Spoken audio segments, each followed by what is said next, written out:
Subscribe to Mufti Tariq Online and press the bell icon for more videos. السلام علیکم ورحمۃ اللہ۔ غلام محی الدین چکوال سے یہ بھائی سوال کرتے ہیں کہ مجھے نماز میں بہت زیادہ خیالات آتے ہیں، بعض اوقات تو مجھے نماز توڑنا پڑ جاتی ہے، تو کیا نماز میں خیالات آنے سے نماز ہو جاتی ہے یا نہیں؟ اور دوسرا یہ بھی بتا دیجئے کہ نماز میں اگر خیالات آ جائیں تو پھر ان سے بچنے کا کیا طریقہ ہے؟ پلیز ضرور رہنمائی کر دیں۔ بھائی نے بہت اچھا سوال پوچھا ہے، کیونکہ یہ وہ مسئلہ ہے جو تقریباً ہر دوسرے بندے کے ساتھ پیش آتا رہتا ہے۔ تو اس حوالے سے حضور نبی رحمت صلی اللہ علیہ وآلہ وسلم نے ارشاد فرمایا کہ نماز کے دوران جو خیالات آتے ہیں یہ شیطان کی طرف سے ہوتے ہیں۔ جب تم نماز پڑھنے لگو تو بائیں جانب منہ کر کے لا حول ولا قوت الا باللہ پڑھ کر بطور نفرت تھوک دیا کرو۔ اس تھوکنے کی وجہ سے شیطان آپ سے دور بھاگ جائے گا۔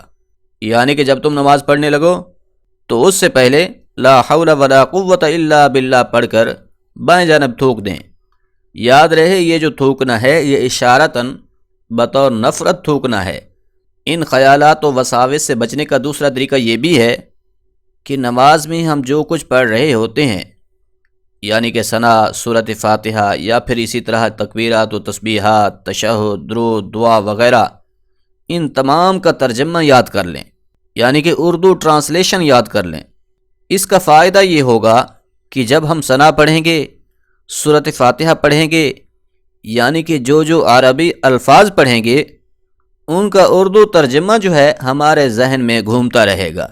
اس کا فائدہ یہ ہوگا کہ ہم ان خیالات و وساوس سے محفوظ رہیں گے۔ ان خیالات سے محفوظ رہنے کا تیسرا طریقہ یہ بھی ہے کہ نماز میں دیکھنے کا جو سنت طریقہ ہے، یعنی کہ قیام کی حالت میں کہاں پر دیکھنا ہے، رکوع و سجود اور التحیات کی حالت میں کہاں دیکھنا ہے، اس طریقہ کو بھی اگر ذہن میں رکھیں گے اور اس پر عمل کریں گے تو ان خیالات سے ضرور حفاظت ہوگی۔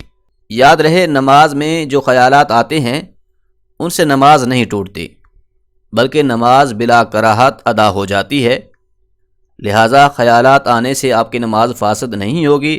ہاں، ان خیالات سے بچنے کی ہر ممکن کوشش ضرور کریں تاکہ نماز کا خشوع و خضوع جو ہے وہ قائم رہ سکے۔